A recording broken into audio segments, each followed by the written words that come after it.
Est-ce que l'Iran pourrait frapper en sol américain? C'est la question que je me pose depuis qu'on a appris que le FBI a avisé la Californie d'une possible attaque de l'Iran à l'aide de drones sur son territoire. As it relates to drone strikes, we've been aware of that information. Drone issues have been always top of mind. Je vous rassure, c'est pas une menace imminente. On a appris par la suite que c'était une information non vérifiée, mais que le FBI avait cru bon d'en informer la police. Il y a une semaine, quand on m'a posé la question, est-ce que c'est possible que l'Iran puisse frapper avec une force kinétique militaire réelle directement le territoire américain, j'ai pensé que le journaliste avait été à côté de la plaque. Selon Pierre Pallavi, les missiles iraniens ont une portée d'environ 2000 km.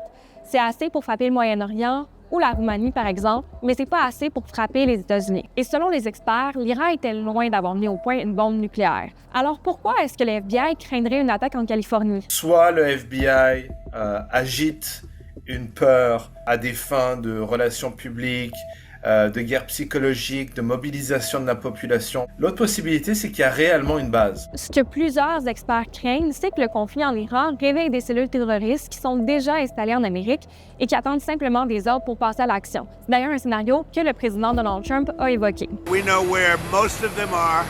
We've got our eye on all of them, I think. Mais ce qui inquiète aussi les experts, c'est la guerre informatique que l'Iran peut mener en faisant du sabotage, du vol d'informations ou du cyberespionnage. L'Iran est la quatrième puissance dans le cyberespace, après les États-Unis, la Chine et la Russie. Très vite, les Iraniens sont passés d'une capacité de cyberguérilla très tactique pour faire juste du cyberespionnage et du cybersabotage. Stryker, c'est une compagnie américaine d'équipement médical qui a d'ailleurs été victime d'une cyberattaque qui a paralysé son système la semaine dernière. L'attaque a été revendiquée par Andala, un groupe de pirates qui est lié à l'Iran.